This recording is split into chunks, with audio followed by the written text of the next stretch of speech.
Good evening. And here comes Candy as soon as I start talking. Yes. And you're all wet because you were just outside and getting me all wet. Good girl. Okay, relax. Let me reach in my pocket. Got to take care of Candy first, or else I don't get any peace. Shake a paw, lay down. Speak. Don't just chuff. Speak. Lay down. Speak. There we go. There you go. You know what to do. Good evening, everyone. It's just after 11 p.m. on the 3rd of April, 2024, 11 p.m. my time, Eastern Standard. About 150 kilometers, about 90 miles east of Toronto, little rural area. And thank you for watching. Going to delve into some heavy topics. At least I think they're heavy. There's so much going on in the world right now. And there's one positive aspect to it.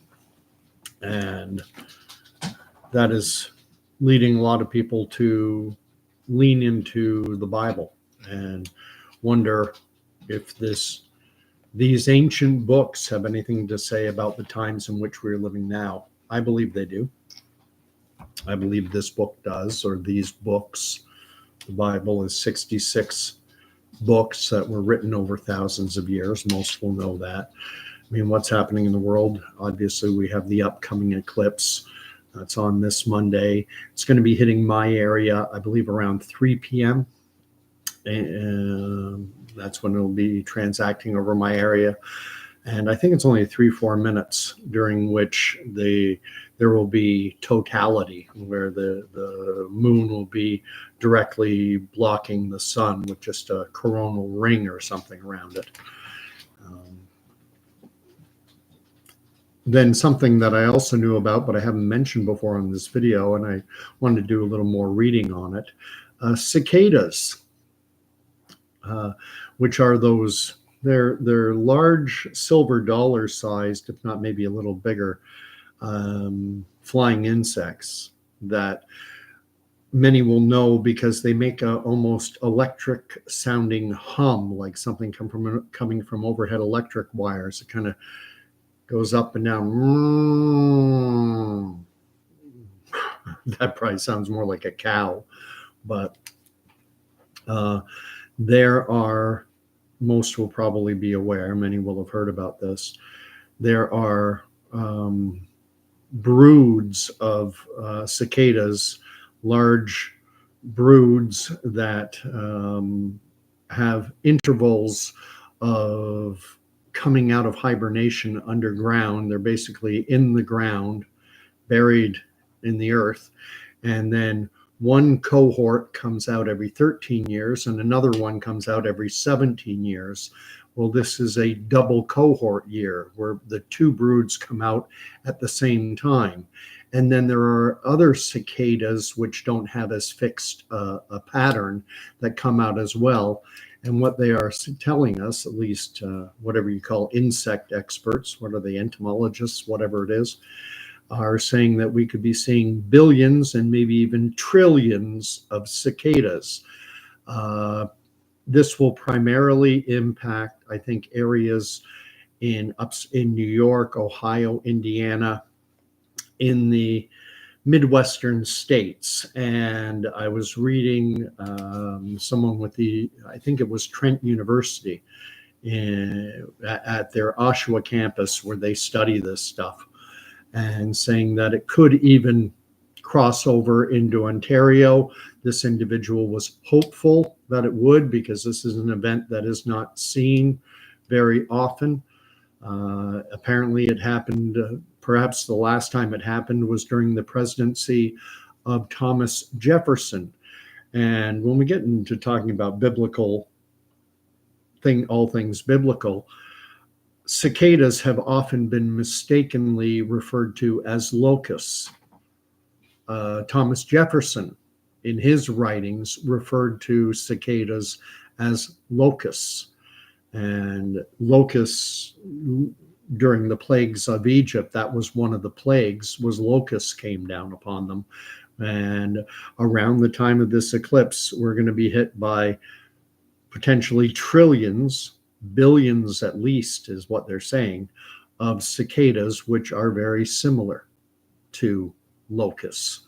As a matter of fact, I question whether the writers of the Bible, is there a word in ancient Hebrew or Aramaic for cicada, or would they just lump it all in, similar to with Jonah, and how the book of Jonah refers to the creature that swallowed up Jonah as a great fish, which sometimes gets translated as whale, because the ancient Hebrew doesn't have a word for whale. So they just modify the noun fish, great fish. What else is going on in the world? Earthquakes. We've had a lot of earthquakes recently, between the end of 2023 going to just a day or so ago. I mean, going back last year, there was Indonesia, and these are all major earthquakes over 7. Indonesia, Afghanistan had 2. Interestingly, the 2 that happened in Afghanistan happened shortly after the October 7th attack on Israel by Hamas. And the Taliban was saying that if the countries in between Israel and Afghanistan would allow transit, that the Taliban was ready to send forces into Israel to wipe it off the map. And then shortly after making those comments, Afghanistan was hit with 2 major earthquakes over 7. Japan got hit, China got hit. Then we have the most recent one within the last day or two, a major earthquake. I think it was 7.9, which is massive, in Taiwan. Then we've had seismic and volcanic activity in Iceland.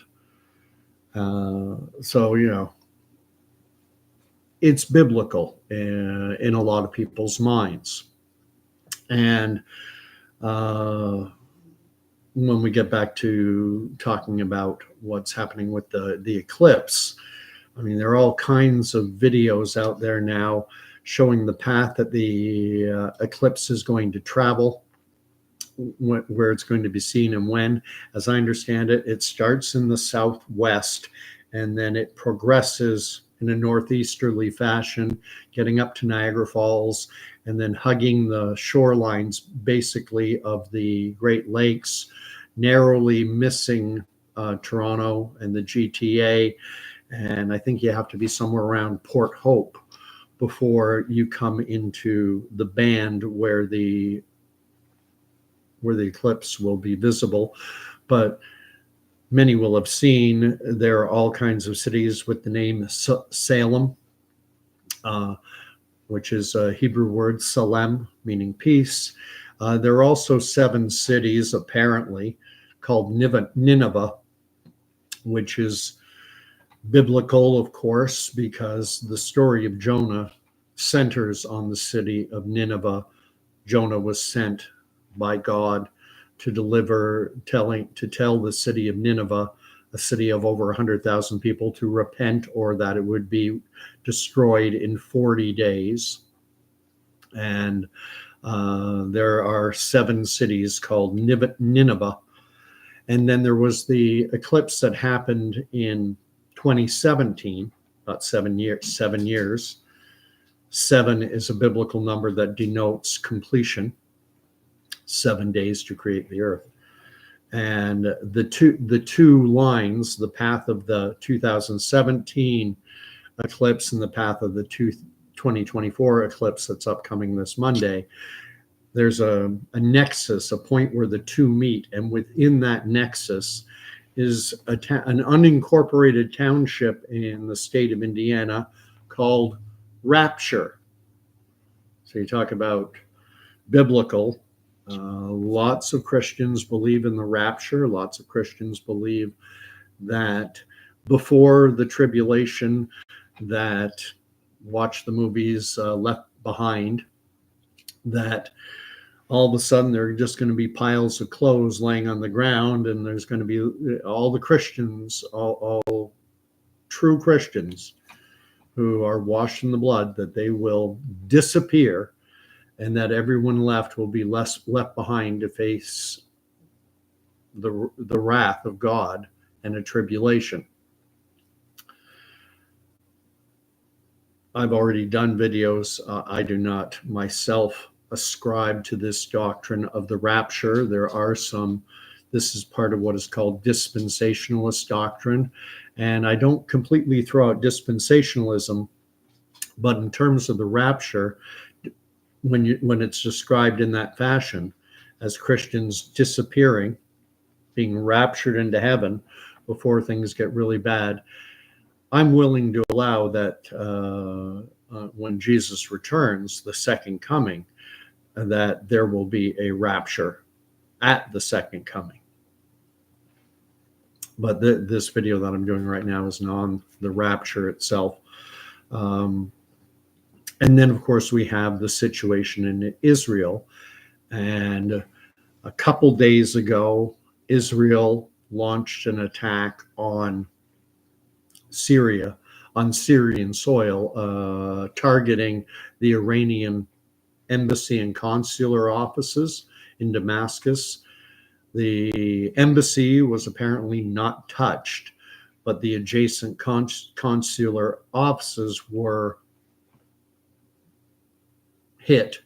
And I think it's 7 individual, actually, I think it's more than 7. I think 7 Iranians were killed and 4 Syrian nationals were killed. I think it's a total of 11. Among the 7 Iranians killed were 2 senior Iranian generals who apparently are at least accused or alleged to be in charge of directing Iran's proxy forces like Hezbollah in Lebanon, and I believe Hezbollah operates in Syria as well.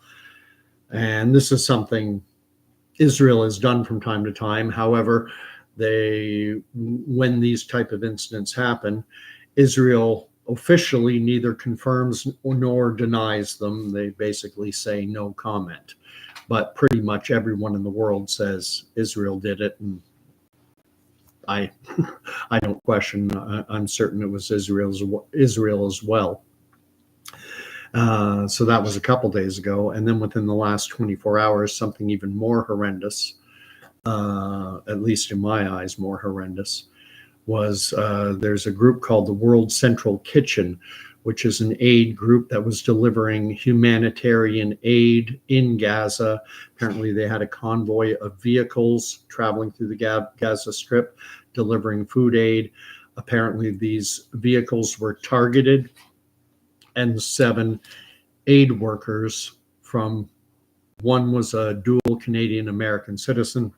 I think there was someone Polish, citizens from all around the world who were there delivering humanitarian aid, and they were targeted and killed.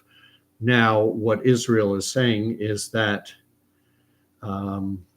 Johnny Appleseed is saying United Nations, UNRWA, I forget exactly what the full acronym stands for, but it's World Relief Aid. This UNRWA, who Israel has claimed coordinated and abetted and helped Hamas on the October 7th attack. Right now, what I'm reading is that Israel says, yes, they did target that convoy, but they had misinformation as to who was in the vehicles, and that it was a mistake.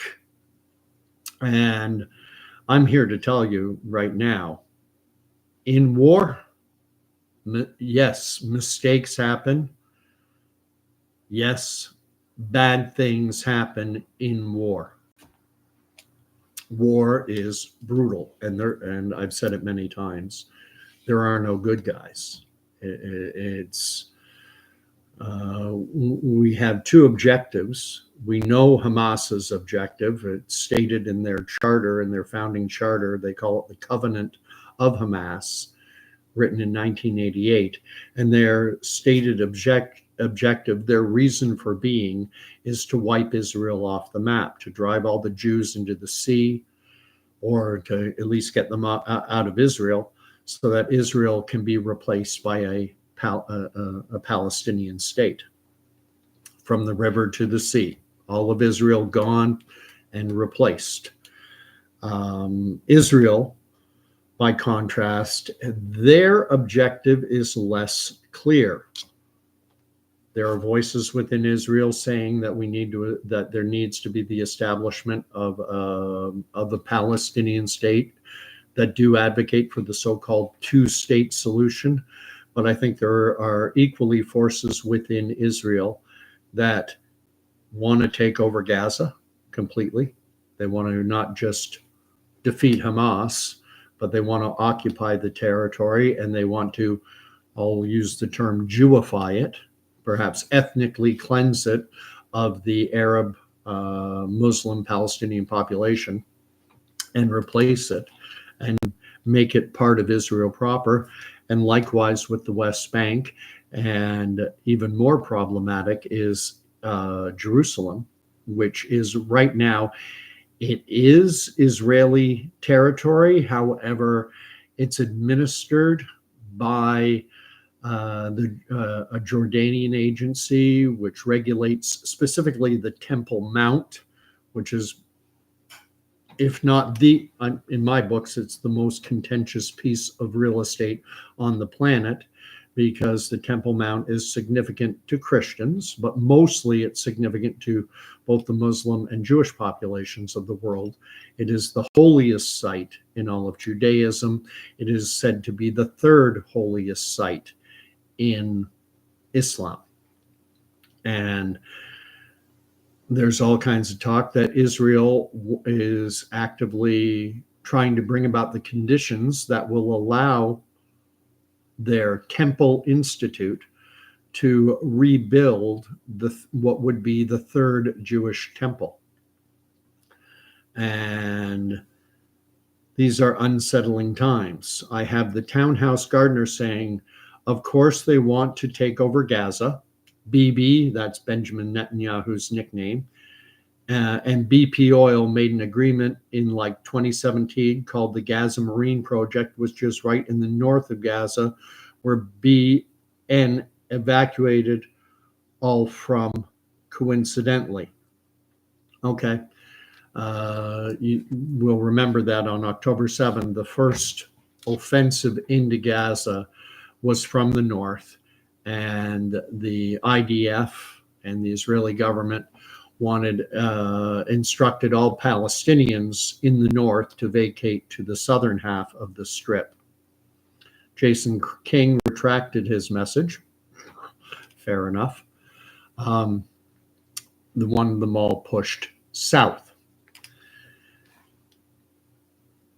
I've stated my position often enough. I know my history. I know the history of what has happened between Israel and its neighboring nations since 1948 and before. Jason King just got in. He's doing the dishes and listening.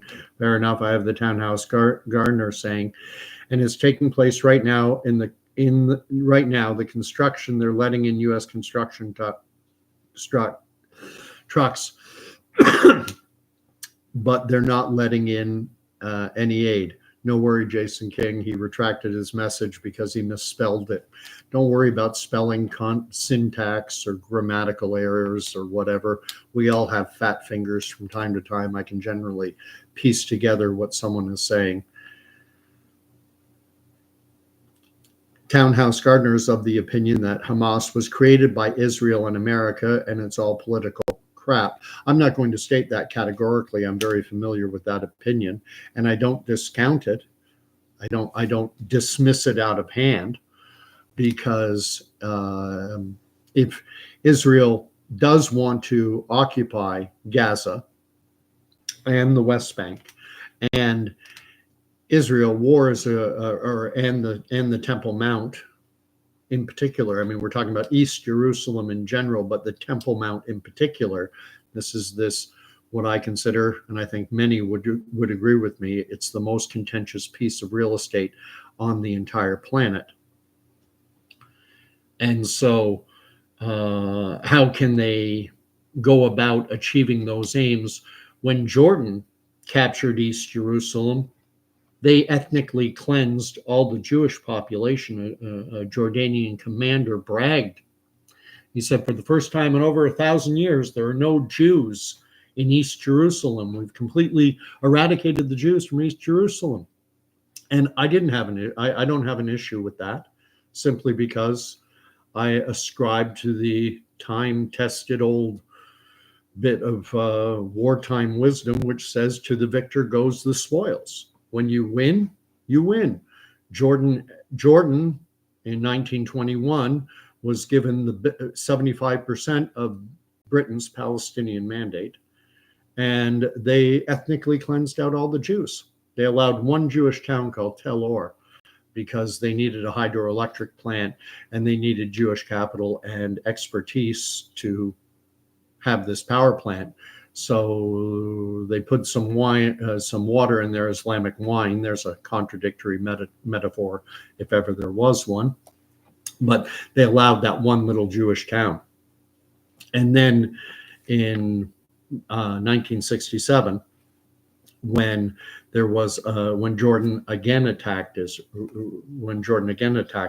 the first time having been in 1948, when they attacked the second time, and Israel captured the West Bank from Jordan along with East Jerusalem, that's when they, along with forces from Iraq, they wiped that Jewish town off the map. They didn't need their power anymore.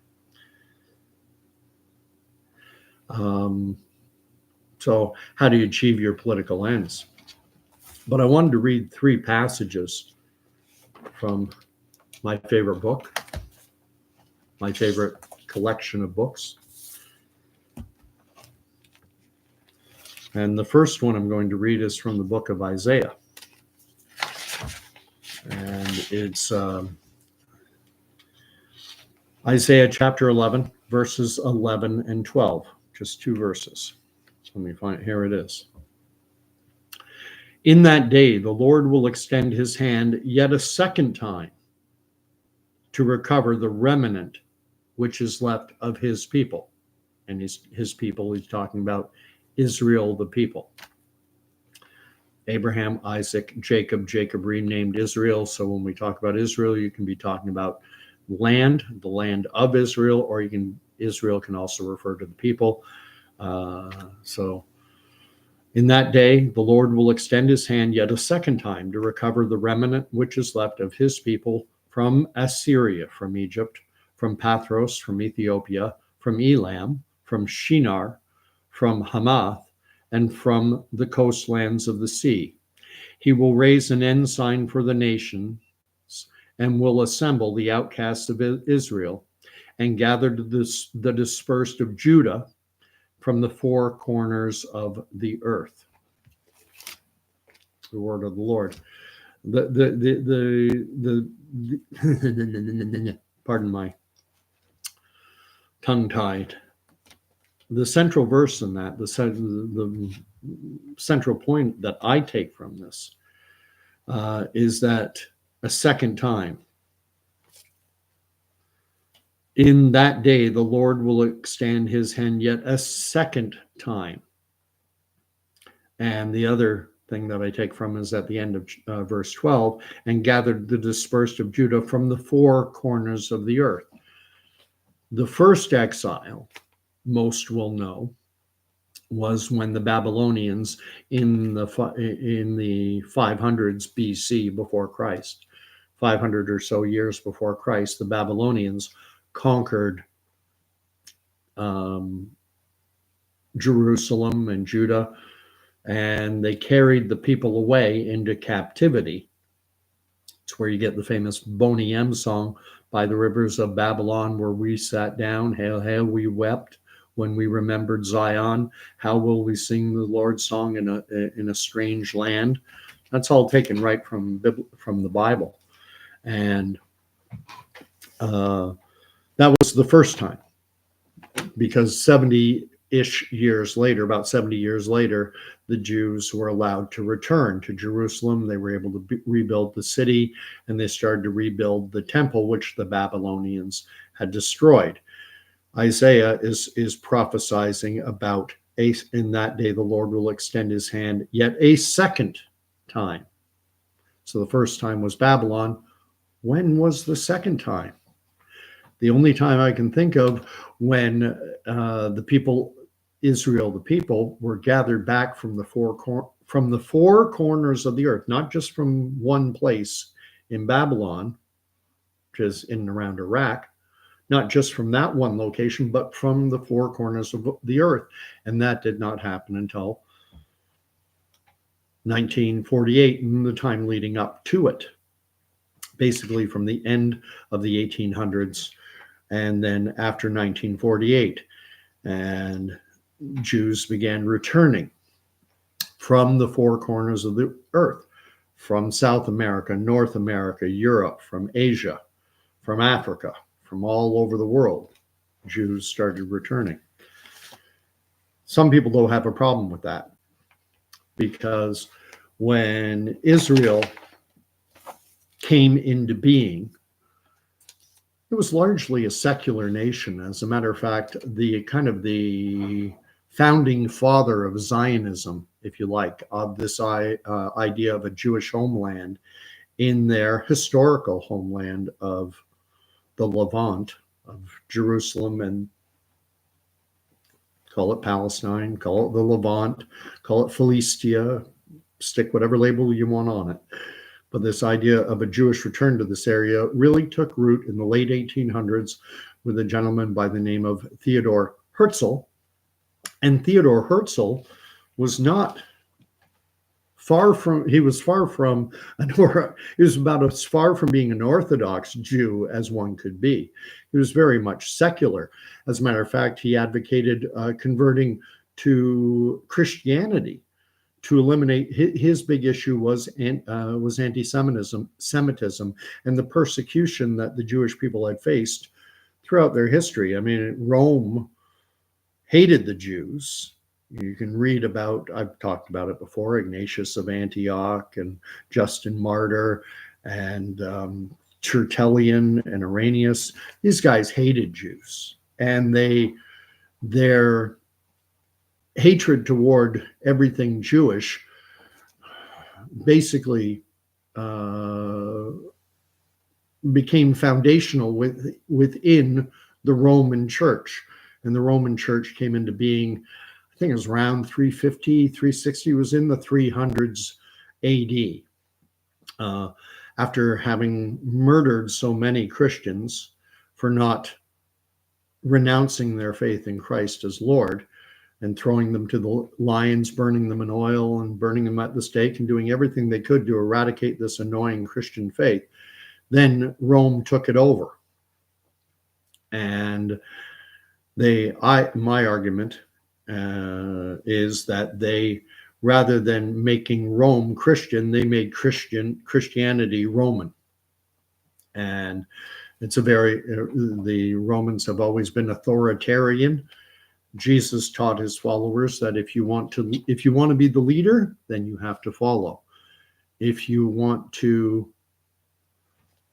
be served, then you have to serve others. That Jesus turned the world upside down in terms of the Roman model, and the Romans said, no, that's not how we operate. We have our pontiff who oversees the Roman pantheon of gods. So now we're going to take our pagan pontiff and make him a Christian pontiff or pope. They had their pontificate or pontificate, and we've heard that term before. Well, to pontificate means to think over and study and work on things to try and render a decision on something.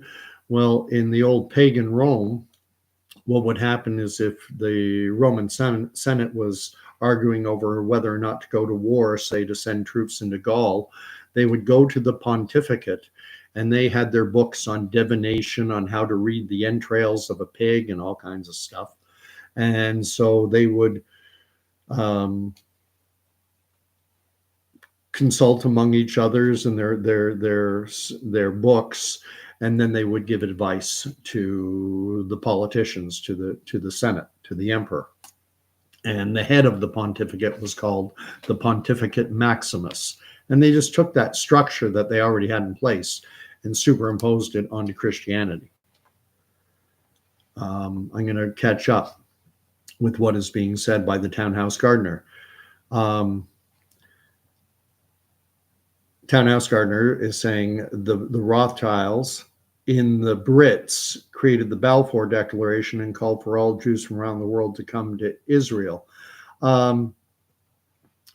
The Balfour Declaration was written in 1917. Balfour, I think he was the British Minister of the Interior.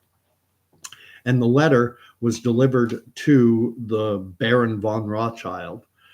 And this is where I'm going to get on to my next passage in the Bible. Because Theodor Herzl actually, if you read what he was writing back in the 1800s, early 1900s, he took issue with individuals like the Rothschilds. He did not, he said, this is the reason we're so persecuted.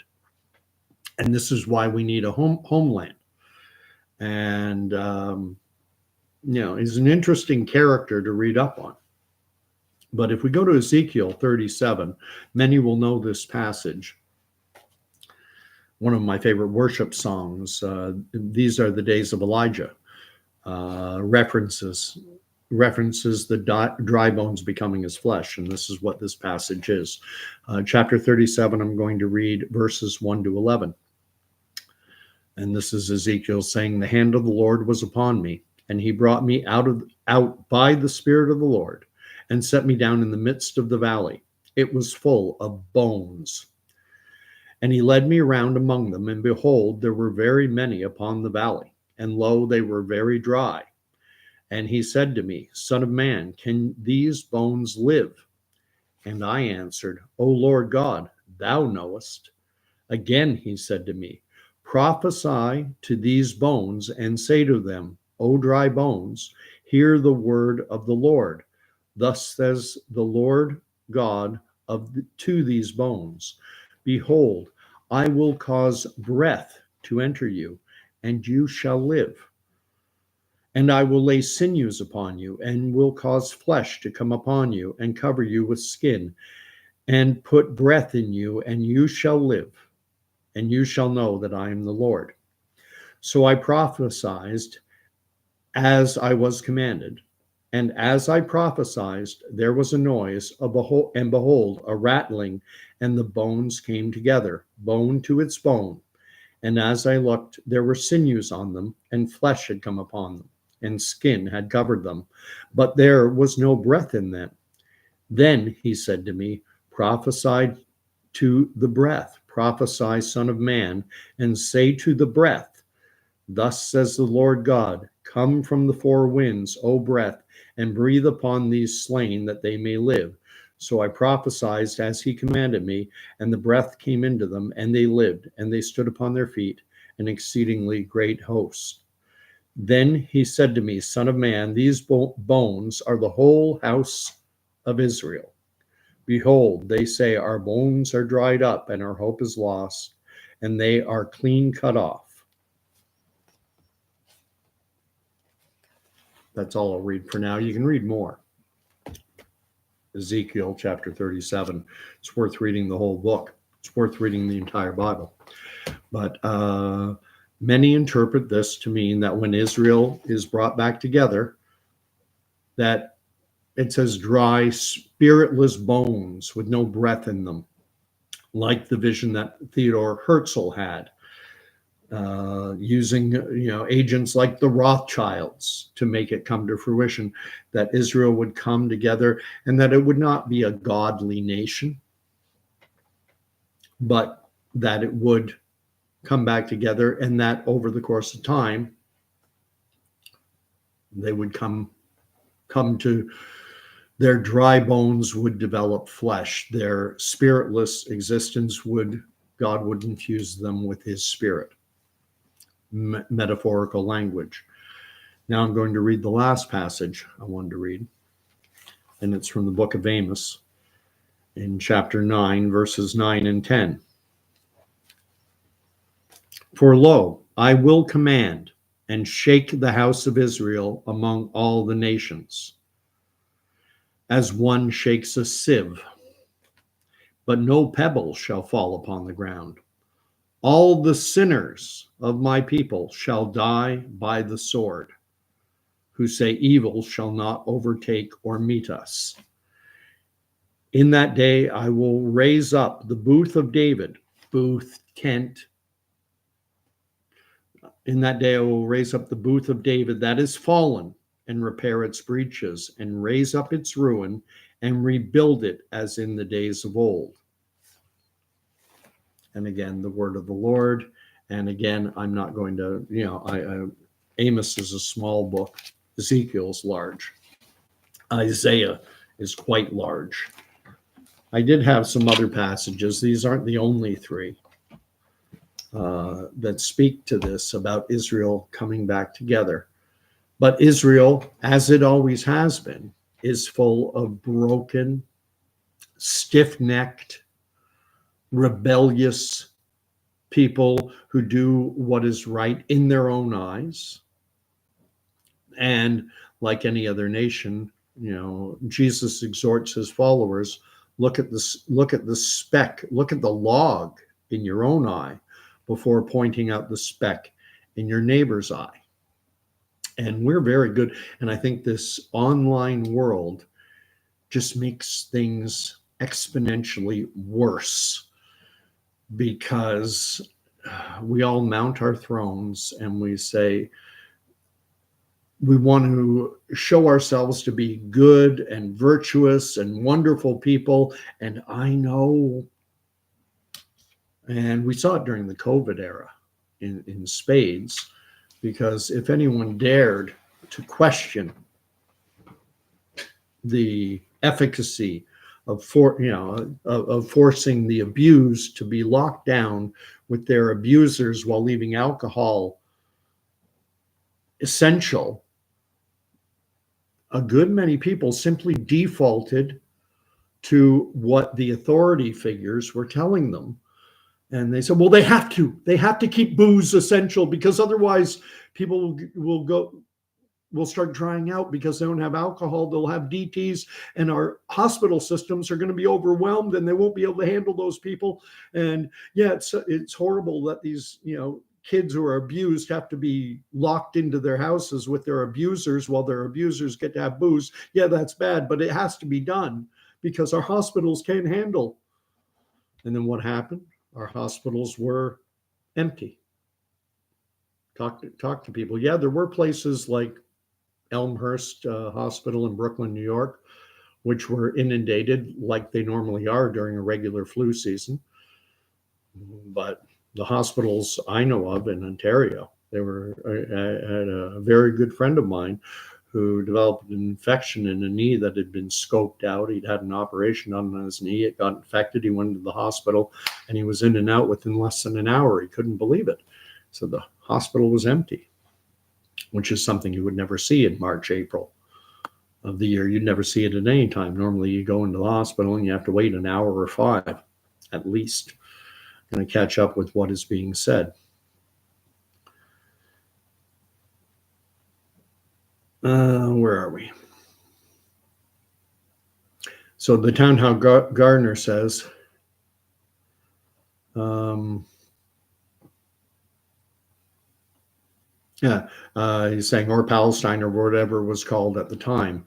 The name Palestine was given to the territory back around 135 AD. The Romans were fed up with the Jews who were constantly revolting against their rule. There was an uprising that I believe started around 66 AD, and it culminated with the destruction of Jerusalem and the Jewish temple in AD 70. But that wasn't the last revolt. There were other revolts that came along, and then there was another major revolt in 135 AD that is called, and I'm sure I'm not pronouncing this right. I don't speak Hebrew except for Shalom and Shabbat Shalom and Ruah, just a few odd words here and there. Ruah means to breathe or breath. Anyway, 135 AD, there was this Barkova or however you say it, revolt.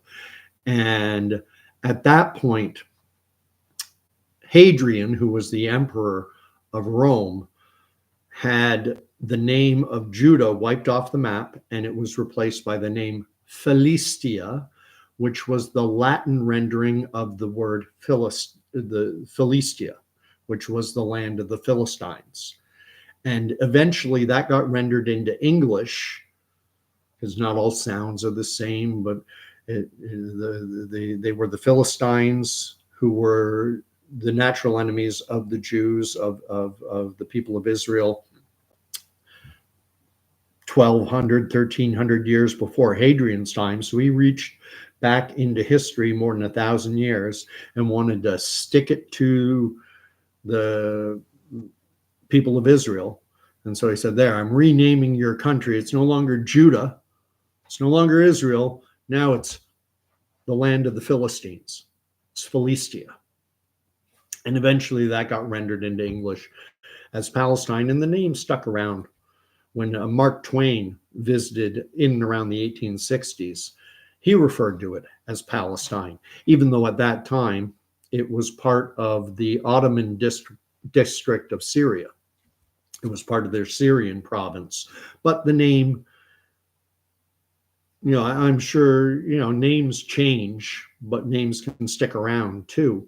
Right now we have in India, there's Mumbai, but for 100-ish years it was called Bombay, and some people still call it Bombay because that's what they're used to calling it. And even though the Ottomans referred to it as the southern part of their Syrian district, some people still called it Palestine, stuck around. And then when Britain took it over in the closing days of World War I, starting around end of 1917, beginning of 1918, they began to rule the area. And eventually it was made a part of their Palestinian mandate. They had a conference in San Remo, Italy in 1920, and Britain was given a mandate over Palestine. And that mandate included all of present-day Israel as well as all of present-day Jordan. So Palestine included all of what is Israel today and all of what is Jordan. And that's just historical fact. So going to catch up. Joey Appleseed, Christopher Hitchens made sense. I don't know who Christopher Hitchens is. I'm going to write that down. I'm going to look it up. Christopher Hitchens. I'm always looking to learn as much as I can. And he says, yes, sir, that was the case. I'm not sure what our hospitals were nowhere near full. Yeah, no, not in Ontario. I don't discount the fact that, hey, okay, Elmhurst Hospital in Brooklyn, New York was swamped. Hospitals get swamped during flu season. Happens. Zombie Force says hi to me and everyone. Judea, Judah, yes, those two terms are synonymous. And that it's actually from those words, Judea and Judah, that we get the word Jew from. We like to shorten things. It's part of human nature, always has been. So saying Judean or Judahite, or just say Jew and make it easy. It became, for a time, and still for many people, it's used in a very derogatory, pejorative sense. I mean, we've all heard it used as a verb, as in he was Jewed. And, it became a derogatory term. I notice some individuals, a lot of Jewish individuals, are trying to rehabilitate it in a fashion. And they're proudly proclaiming, yes, I'm a Jew. There's nothing wrong with being a Jew. And a monarchy, he's back saying, hey, all. And Zombie Force is talking about how they changed the name of the South Korean capital. And I know it as Seoul. I'm assuming Seoul is the capital of South Korea. I'm not even sure. I think it used to be probably something from my old days of watching the MASH TV show, Punjang or something, the peace talks. And Monarchy said, anyone catching the eclipse on Monday? Asking. Nowhere in my town is selling glasses for them as far as I know, but the local library can provide them, provided people attend a seminar on eclipses. I have a couple of these glasses. They're right over here. Where are they? They're on my table somewhere. No, they disappeared. I had a couple of glasses, and I'm not entirely confident. About them because they look like the type of glasses you used to wear back in the day when the old-fashioned 3D movies.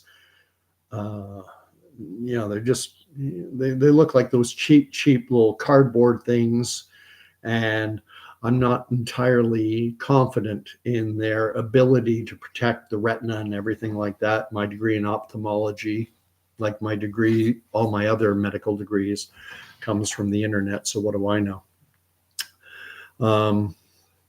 Townhouse gardeners say Amazon may sell them. Right now it's what? We're pretty much Thursday now, so you haven't got a lot of time. It's happening Monday. You pretty much need overnight delivery or to get it by Saturday. Zombie Force saying it is Seoul is the capital of South Korea. I wonder what it was called before. And Monarchy says, and so will a local optometry clinic if I give them a Facebook like and make a nice comment, said the librarian. Yeah, I know that Anna Monarchy he's in the pretty darn near Niagara Falls area, which is basically optimum. It's the place to be. Johnny Appleseed is talking about the pinhole in the cardboard box. That's one I have seen recommended by meteorologists and eye experts on the Weather Channel and other places. And you can find videos on it. Basically, you put white paper, like that color, like pure white, like computer paper, on the very bottom of a cereal box. And then you cut 2 squares, rectangles out of the corner of the top of the box. And then over one of them, you put tin foil, aluminum foil with a pinprick with like a thumbtack or a nail. So a little pinhole.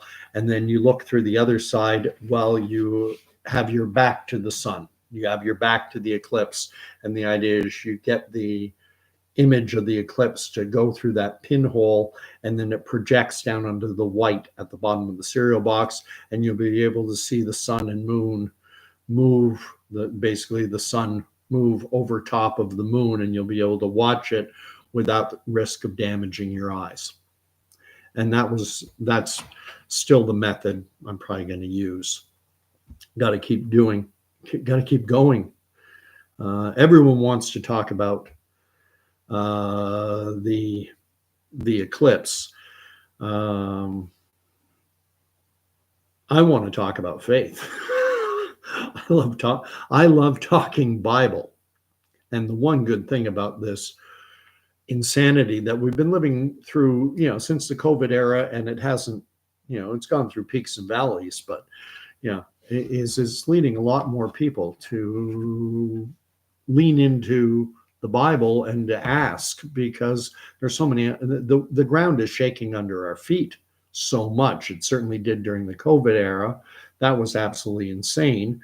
But now in Ontario, we have this carbon tax, and people think that we're, by paying more in taxes, that somehow that's going to change the climate. Newsflash, it won't. There's still going to be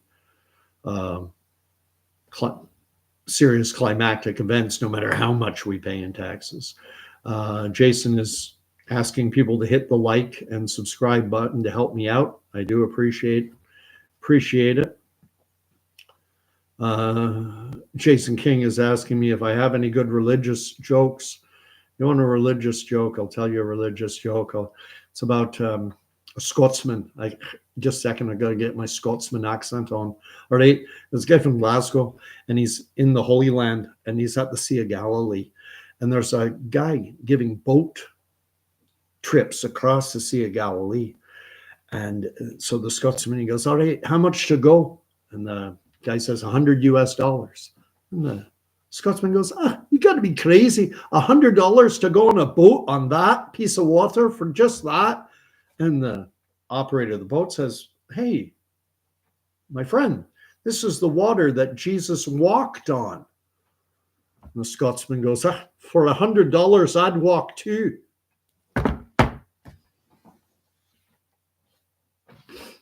Helps me when I hear jokes, I remember other ones. So I'm just catching up.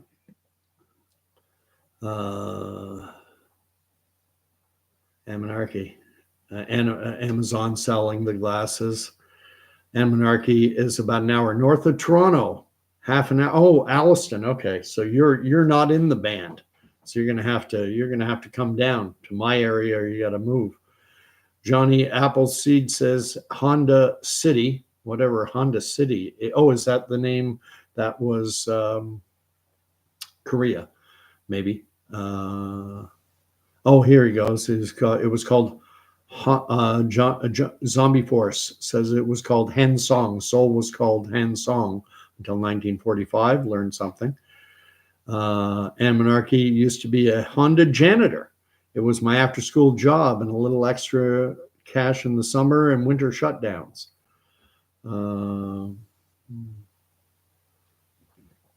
Johnny Appleseed liked my comment on carbon tax uselessness.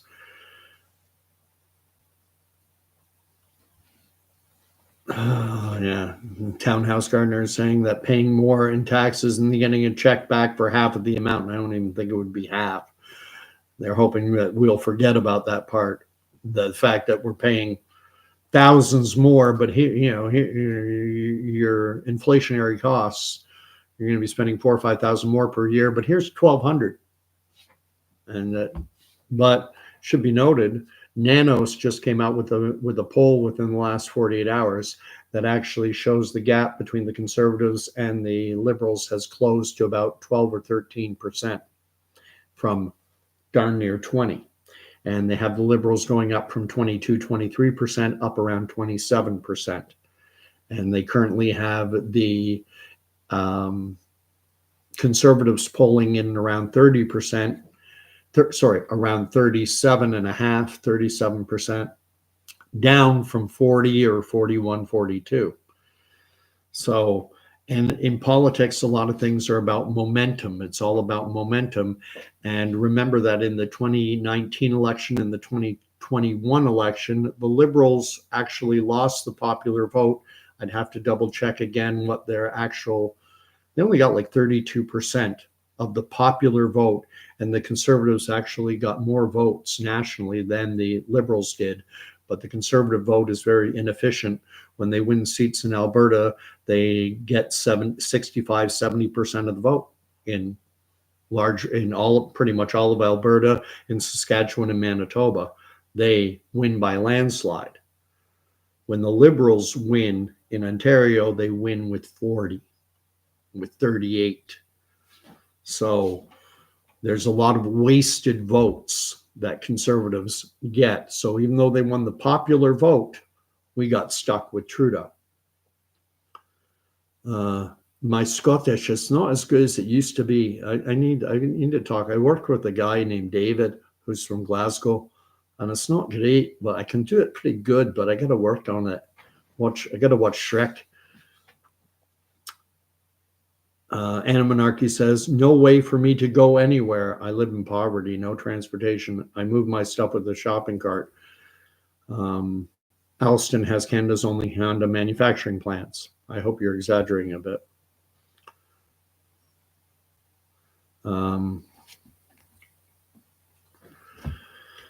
Anyway, I want to get on to the other passages because I realize that this whole Israel thing is a thorn and is tough for people, because it's tough to support Israel when you have 7 aid workers being targeted.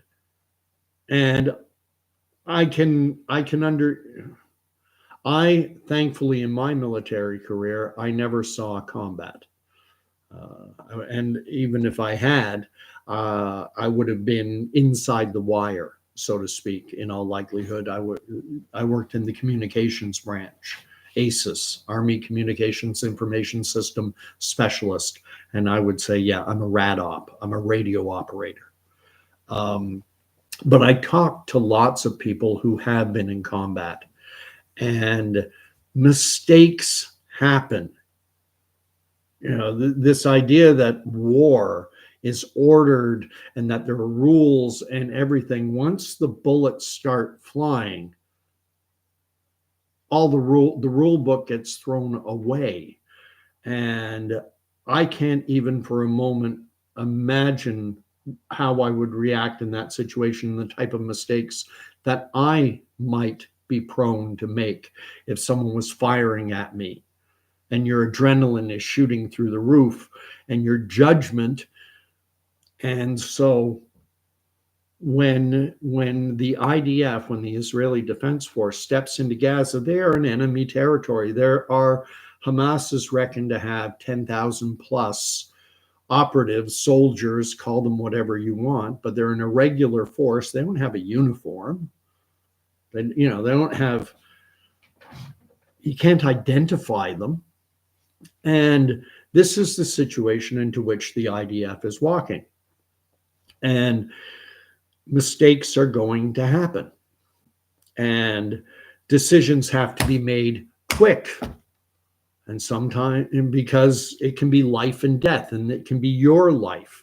And if you receive intelligence or report saying that there are 3 vehicles coming towards you and that they contain Hamas militants, do you have time to think about it and say, well, wait, what if they're aid workers? Shouldn't we verify? Well, then you could be dead. If the intelligence, if the report you received is accurate and you don't react properly, and if it's right, then you could very well be dead. It is incredibly, incredibly difficult. But I wanted to get on to the passages and I wish I'd written down. I didn't write down my notes. So I'm going to kind of pause it. I'm going to get, I had a little piece of paper that had the references. I bookmarked the pages, but not the references. So give me a second.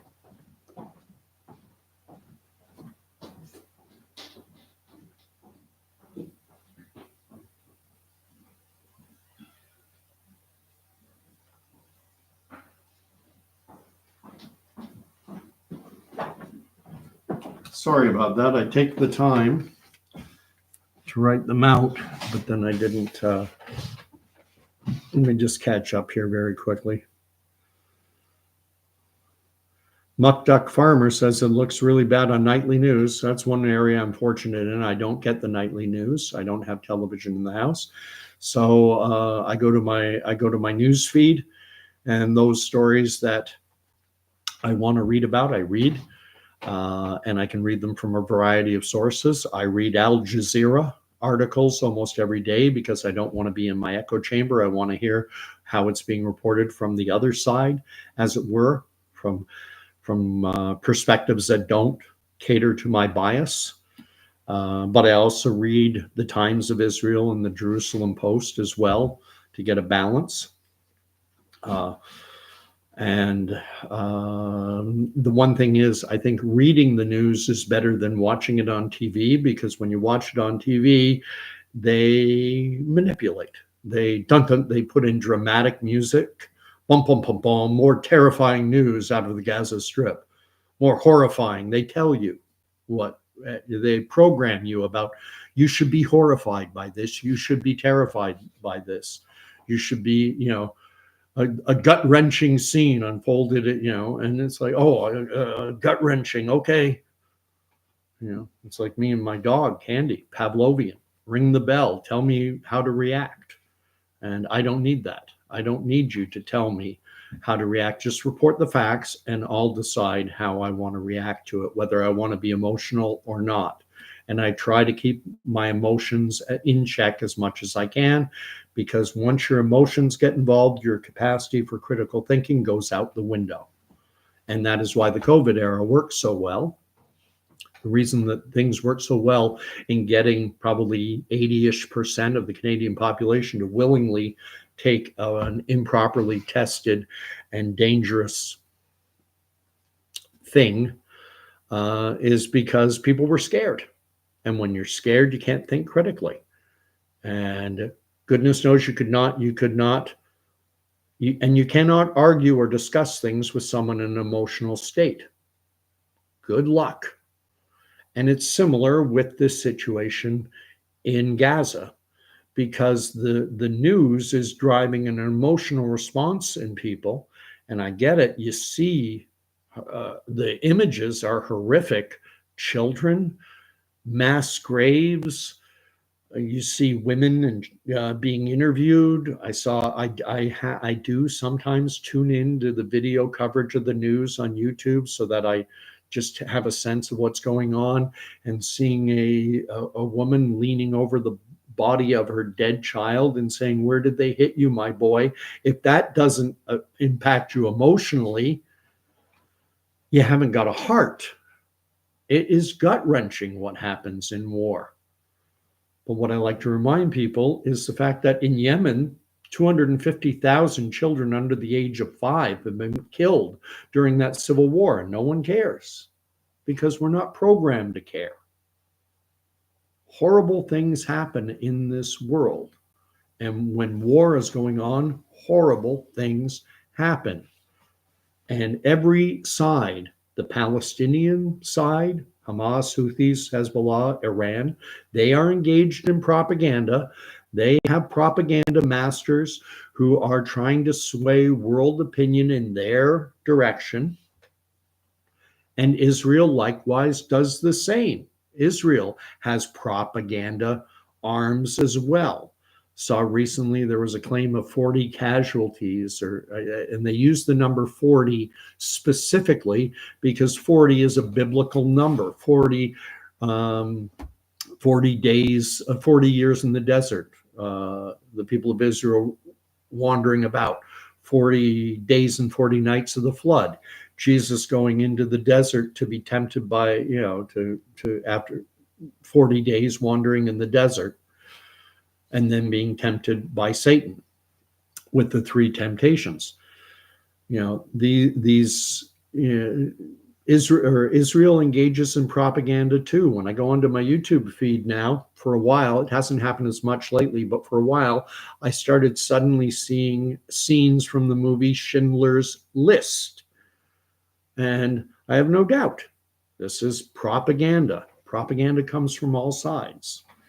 The tendency, though, is for people to decide that, well, what they're telling, one side is giving me the facts and the other guys are doing propaganda, when in point of fact, both sides are propagandizing the population, trying to steer public opinion. And I try and stick to the middle, but I can't divorce myself from my faith.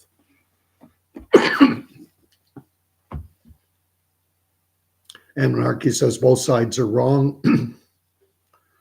Munduck Farmer says that the U.S. are playing both sides. Food, they're sending food and everything, but they're also supplying bombs, F-35s, military equipment to Israel. War is big business. War is huge business. I'm trying to remember, there was a song by, Country Joe Fish during the Vietnam War. 1, 2, 3, what are we fighting for? Don't ask me, I don't give a damn. My next stop is Vietnam. And it's 5, 6, 7, open up the pearly gates. Well, there ain't no reason to wonder why. Whoopee, we're all gonna die. Now come on, Wall Street. Don't be slow. Why, man, this is war. Go, go. There's plenty good money to be made. Supplying the army with the tools of the trade. Just hope and pray that when they drop the bomb, that it lands on Viet Cong. And it's 1, 2, 3. He sung it at Woodstock. And I'm not old enough for Woodstock. I was 2 years old.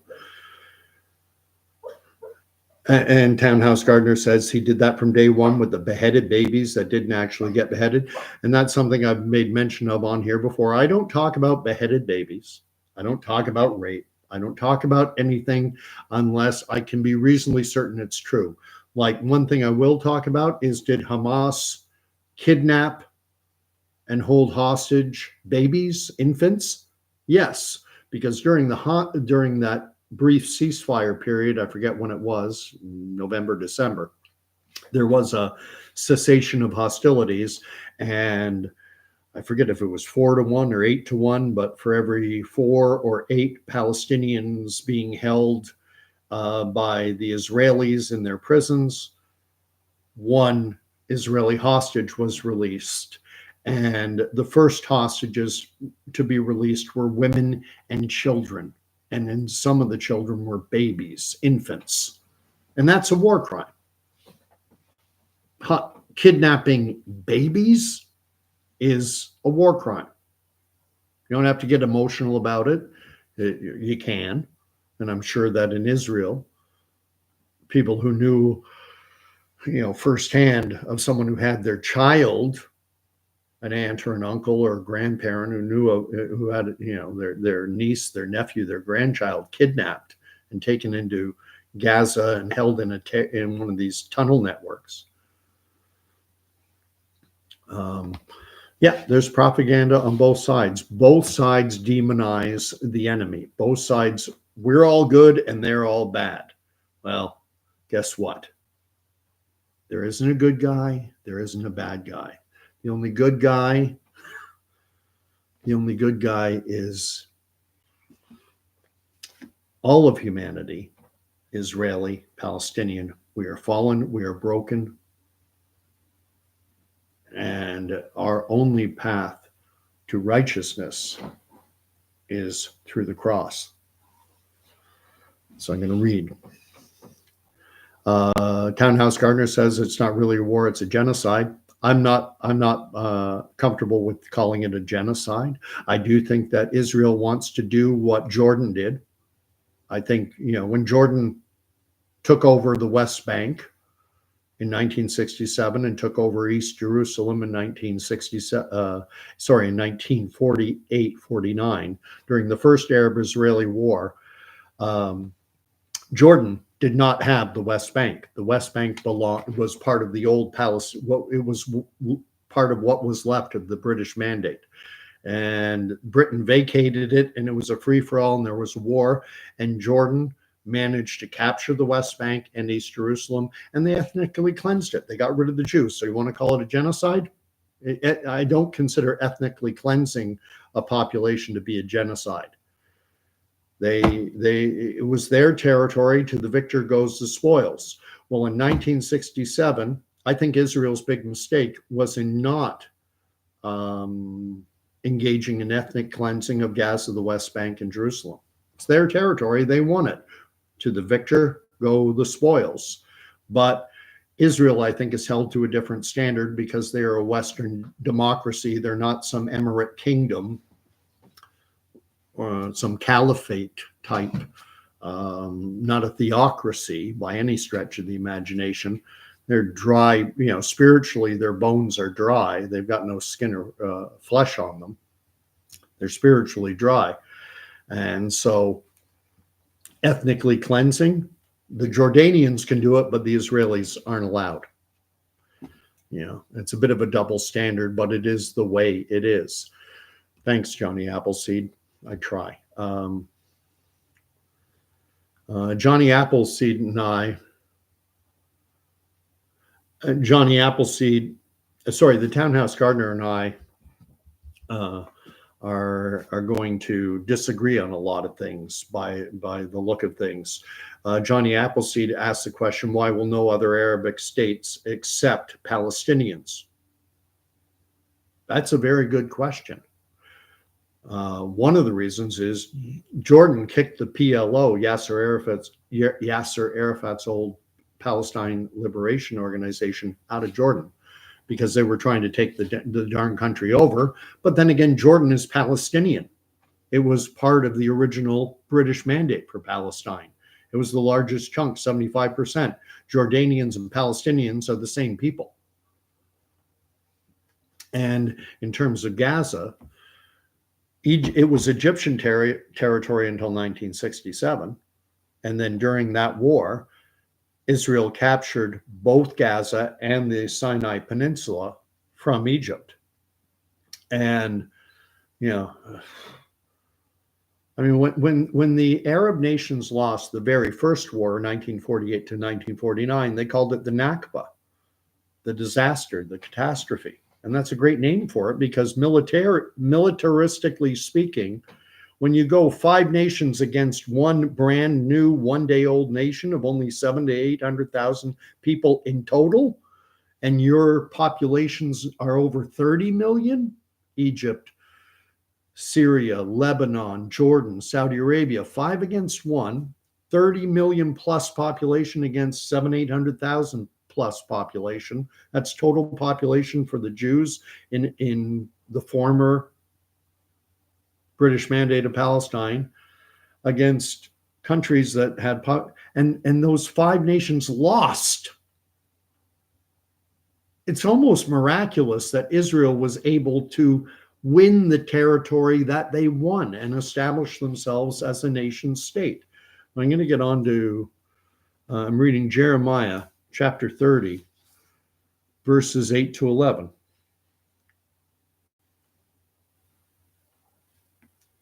8. And it shall come to pass in that day, says the Lord of hosts, that I will break the yoke off their neck, and I will burst their bonds, and strangers shall no more make servants of them, but they shall serve the Lord their God and David their king, whom I will raise up for them. They then fear not, O Jacob, Jacob meaning Israel, meaning the people of, then fear not, O Jacob, my servant, says the Lord, nor be dismayed, O Israel. For lo, I will save you from afar, and your offspring from the land of their captivity. Jacob shall return and have quiet and ease, and none shall make him afraid. For I am with you to save you, says the Lord.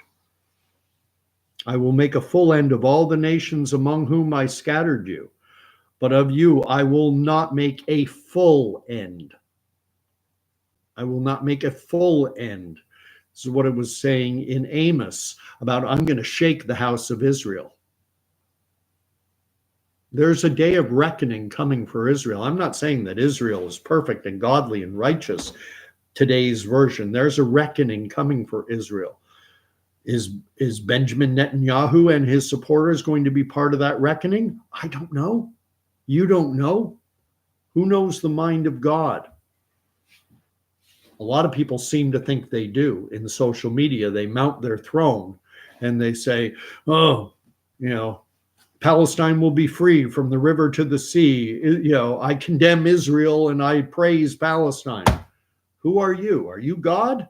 You get to proclaim? You know, this commandment about thou shalt not take the Lord of the name of the Lord thy God in vain. I've been watching some interesting videos discussing that very commandment. I believe it's the 3rd commandment. And the actual word to take, the Hebrew word, can also equally be translated as to carry, as in to take it on, as in to put, almost to put it on, to carry it as you would your coat.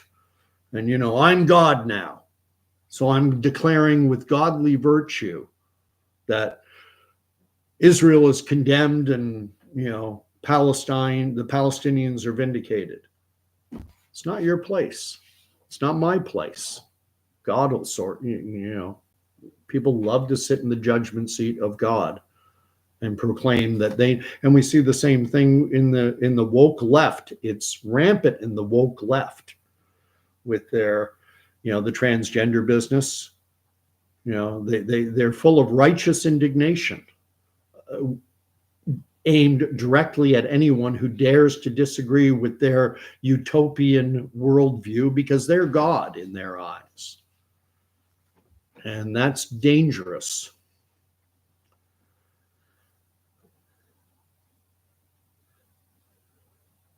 Johnny Appleseed says now it's 1.4 billion against 12 million. I've gotten behind on the comments.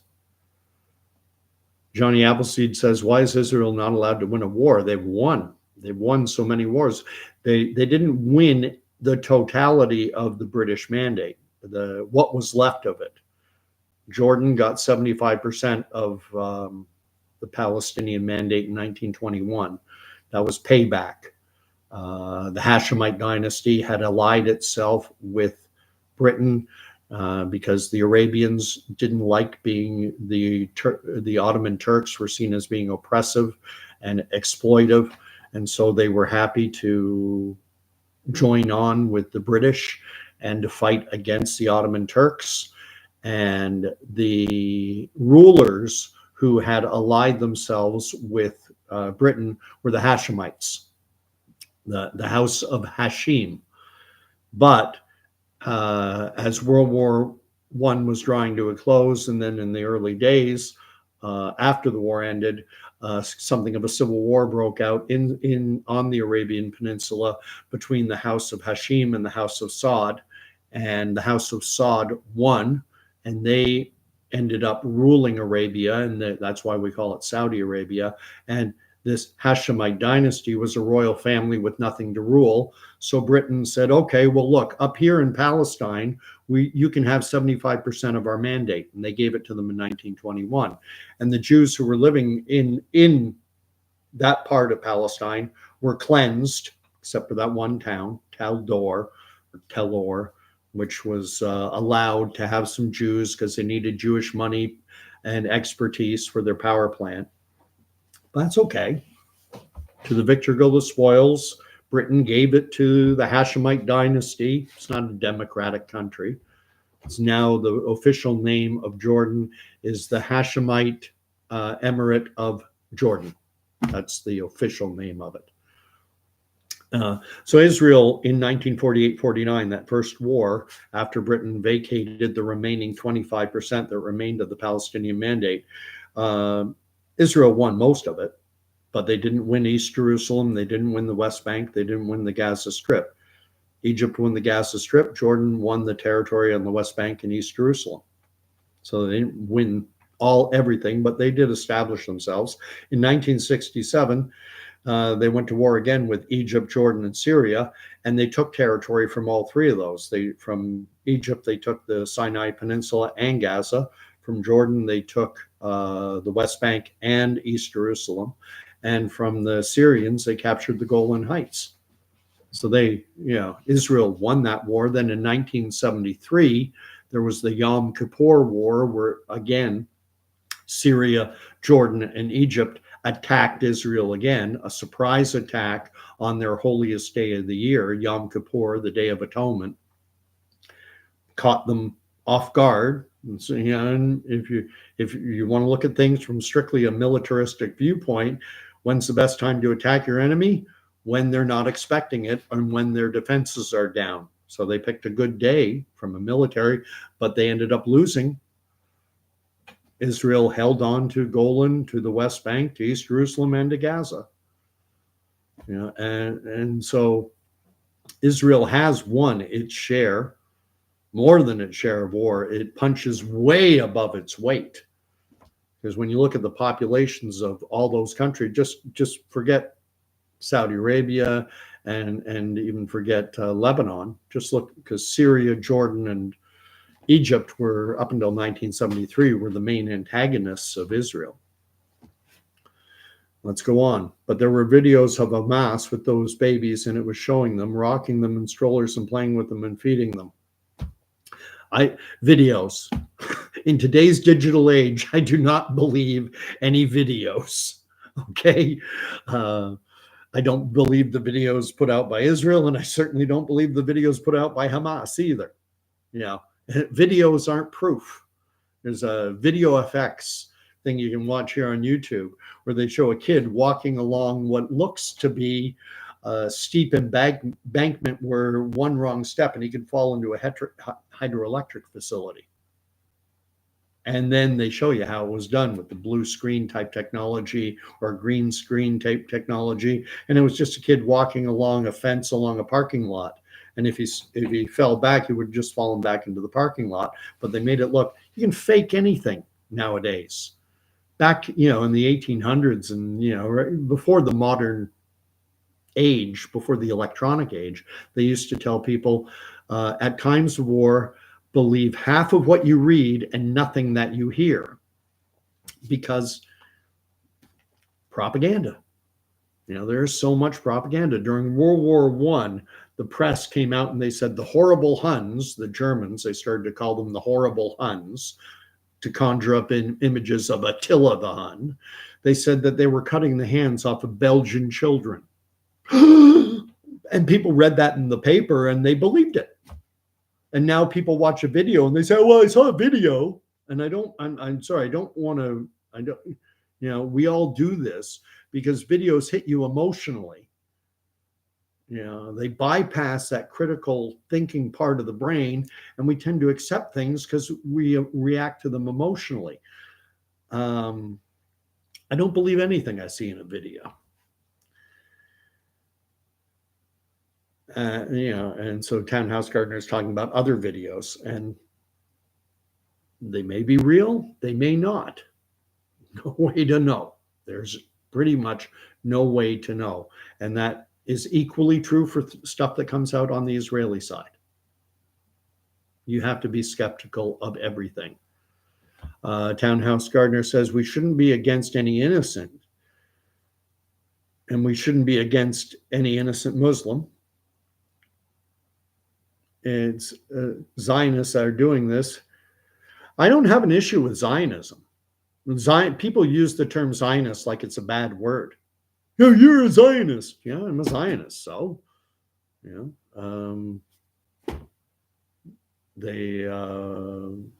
land that is now called Israel has been occupied by Jewish people continuously, going back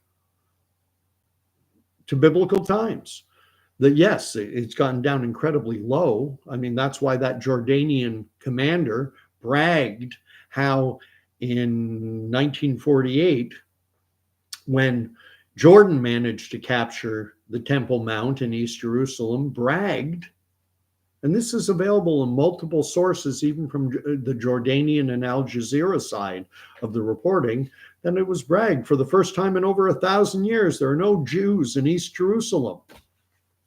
Because Jews have maintained a continual presence. It is their ancestral homeland. And from 1918 until 1948, that land was ruled by the British. And it was Britain's to do with however they wanted. And Britain tried to establish a Jewish national homeland. They gave the Palestinians Jordan. And then they said, okay, we want to set up a Jewish national homeland as well. We've given the Palestinians 75% of our mandate. We gave you the biggest chunk. Now we'll give some to our Jewish friends. And no, you're not allowed. Those are Zionists. What's wrong with Zionism? It's the same as Arab nationalism. Remember the Arab Spring? And that's coming this way. That is coming this way. Radical Islam does exist, and there are forces within the Islamic world, certainly within Iran, who view you, me, and any non-Muslim as an infidel, and it's a war. It is getting biblical. Let me go on.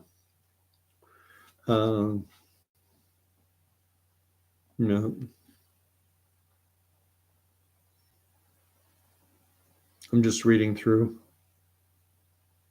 Now, Johnny Appleseed says, Israel won many battles, but not yet the war. No, the war is still going. The war has never stopped.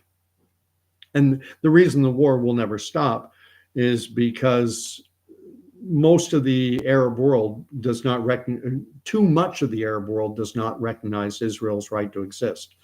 In 1978 or 1979, there was something called the Camp David Peace Accords. The president at the time was Jimmy Carter, and Menachem Begin was the prime minister of Israel. Anwar Sadat was the president of Egypt. The three got together, and Israel said, if you'll recognize our right to exist, we'll give you back the Sinai Peninsula we captured from you in the 1967 war, and we'll give you back Gaza too. And Egypt said, thank you, we'll recognize your right to exist. We'll take the Sinai Peninsula back, but you can keep Gaza. There are too many extremists there. We don't want them destabilizing our country. Point of fact. And after making that deal, recognizing Israel's right to exist, Anwar Sadat was assassinated. Anarchy, Soulfly lyrics, on and on and on in a Babylon. Okay. I don't know Soulfly. Johnny Appleseed said something about this, my video hiccuping, but Anna Monarchy says, not here. Anyway, I'm going to read the last two passages because I've gone on way too long, longer than I normally do. So let's go to the next one. So that was Jeremiah 30, verses 8 to 11. Talking about how God will not make a full end of Israel. And I mentioned back in the book of Amos, chapter 9, about how God's going to shake Israel. And let's look at Hosea, chapter 3, verses 4 and 5. Let's see, where's verse 4? For the children of Israel shall dwell many days without king or prince, without sacrifice or pillar, without ephod or teraphim. Afterward, the children of Israel shall return and seek the Lord their God and David their king, and they shall come in fear to the Lord and to his goodness in the latter days. There's a school of thought amongst many, and they call it supersessionism or replacement theology, that says Israel doesn't matter anymore, that God has basically forgotten his promises to Israel, both and everything regarding the land and its people. All the promises he made to them that didn't get fulfilled are null and void, and God doesn't care about them anymore. I don't ascribe to that view. I do not believe that God's word comes back void.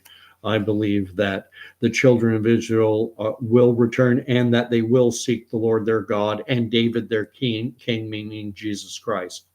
And they shall come in fear to the Lord, because I do think this shaking that Amos talked about is, God said it, it's going to happen. And every knee will bow and every tongue will confess. But we're not there yet. And the last chapter and verse I had to read was from Zechariah, chapter 10, verses 8 to 12. Verse 8, I will signal for them and gather them in, for I have redeemed them, and they shall be as many as of old. Though I scattered them among the nations, which happened, yet in far countries they shall remember me, and with their children they shall live and return. And I will bring them home from the land of Egypt and gather them from Assyria, and I will bring them to the land of Gilead and to Lebanon, till there is no room for them. They shall pass through the sea of Egypt, and the waves of the sea shall be smitten, and all the depths of the Nile dried up. The pride of Syria shall be laid low, and the scepter of Egypt shall depart. I will make them strong in the Lord, and they shall glory in his name, says the Lord. The word of the Lord, thanks be to God. There is more to play out. I think it's going to be interesting to look and see what happens on Monday the 8th, when the eclipse happens, because there's so much anticipation over the fact that there's a town called Rapture right at the nexus of where the 2017 eclipse and the 2020 and this current eclipse, the intersecting point between those two eclipses. In that nexus, those two bands contain a city, an unincorporated township in Indiana that's called Rapture. There are all these towns called Nineveh there in the way. Then we're going to have all these cicadas making that noise. I don't know if it's going to affect my area. I don't think so. Everything they're predicting is they're talking about the Midwestern U.S., Ohio, Indiana, places like that. Soulfly is a heavy metal Christian band. Johnny Appleseed says, repeating itself. I'm assuming you're meaning history, or you could be meaning me, because I do repeat myself a lot.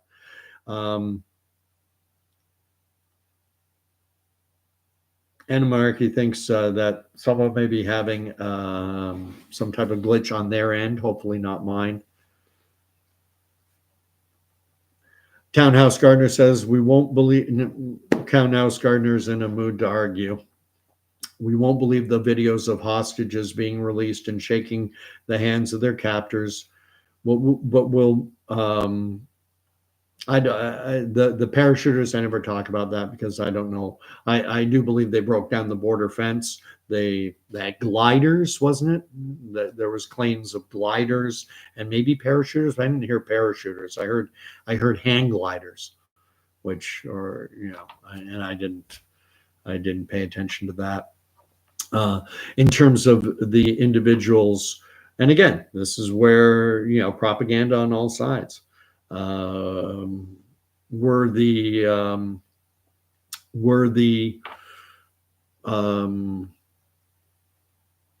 individuals held captive in Gaza, were they drugged? That was claims made by Israel. Maybe they were, maybe they weren't. I know there was one woman, elderly woman, who early on, even before the ceasefire, was released because apparently she had very compromised health issues. Woman did not even speak English. She only spoke Hebrew, and her comments to the press had to be translated, I think, by a granddaughter or by a grandniece. And she was, as she had shooken hands with her captors or something, and was asked why she had done that. And she had said they had treated her well, that she had been treated well in that specific case. This is a difficult thing. There's a lot of propaganda out there. And again, it's on both sides. And I'll call it out, on the Israeli side, and I'll call it out on the Palestinian side as well. Ann Markey says that he'll be on shrooms for the eclipse. Oh gosh, psychedelics, LSD. No, thank you. Ann Markey is going for the proper Aztec Mayan experience. Ann Monarchy says Apocalypto, cool movie made by Mel Gibson. I've heard of that. Haven't seen it. Johnny Appleseed talks about Stockholm Syndrome. That's another possibility, where people who are held captive basically adopt the mindset of their captors. You become indoctrinated, and you come to sympathize with those who have taken you hostage. And that is referred to as Stockholm Syndrome. Happened with Patty Hearst, if you remember that old name. Just kidding. I like shrooms, and I like to get close to nature and have a cool trip watching the eclipse. This will probably be the last eclipse of my lifetime. But anyway, I've gone on over an hour and a half. Thank you, everyone, for watching. Thank you for all the engagement. Sorry I couldn't keep up. Jason King is sending love, and I'm sending it right back. Even though we disagree, Townhouse Gardener, It's a difficult time, and no matter what side you or I take on things, things are going to play out. And the way things are going to play out, genuinely, the Bible prophesies that eventually all the nations of the earth are going to line up against Israel. And it's sure looking that way. And we may look at things and say, well, God wouldn't do it that way. God wouldn't use the Rothschilds, and he wouldn't use a godless Theodore Herzl, and he wouldn't, well, I don't know. I don't know how God makes the sun to shine on both the righteous and the unrighteous. When, the Bible says that in the Exodus that God hardened Pharaoh's heart so that he wouldn't let Israel go. Moses kept saying, thus says the Lord my God, let my people go. And when you read it in the scripture in Exodus, God kept hardening Pharaoh's heart. Why?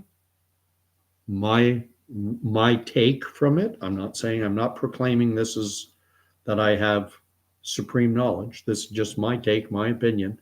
The reason God hardened Pharaoh's heart was so that by a mighty hand, and that everyone would know, even thousands of years later, that it was the mighty hand of God that delivered Israel from bondage in Egypt, not because Pharaoh, king of Egypt, was soft and kind-hearted and compassionate and said, okay.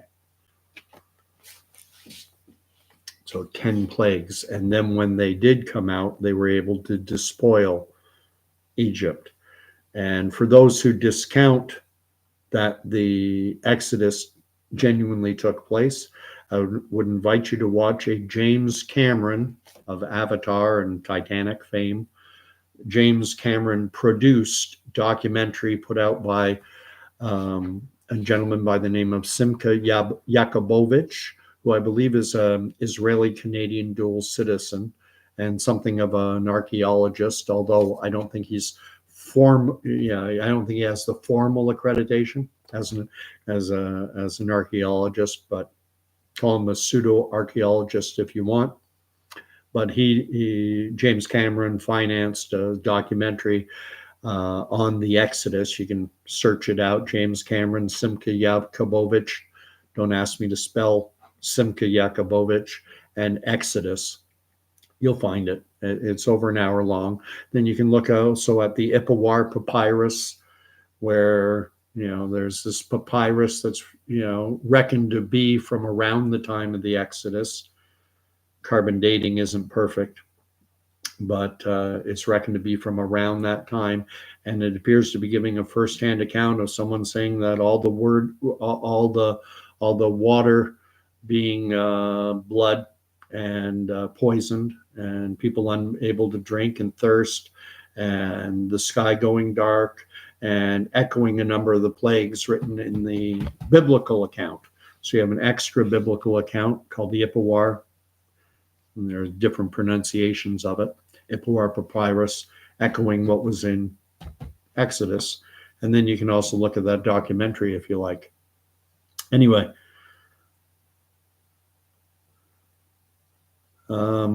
gonna probably take a break from anything of this nature, at least until Sunday. I had been planning to do these biblical passages and go off on these tangents on Sunday, but I decided to do it on Wednesday instead. But thank you for the thumbs up. For what it's worth, I understand there's a bell, and I've only just recently discovered this in the last week or so, is that if you want the notifications, you actually have to hit the bell. You can subscribe, but if you don't hit the bell, then you don't get notified. So if you subscribe but haven't hit the bell, and if you're wondering why wasn't I notified, it's because you haven't hit the bell. I don't know. It's my own channel, so I can't hit the bell on my own channel. But anyway, God bless. Hey, à bientôt. Très bien. Il y a un autre qui parle français. J'en ai quelques-uns. J'en ai Horizon le Nord, quelque chose de même. Un Québécois, je pense, ou un Franco-Ontarien. Je m'oublie. Anyway, that's one. One day I should do another video in French. I'm starting to lose my practice. Anyway, God bless, and we'll see you all again soon. Hit the like, hit the subscribe. all that stuff. Yeah, that's it. That's it, Townhouse Gardener. God bless. Appreciate you chiming in, even though we disagree. It's all good. Talk to you soon. Night all.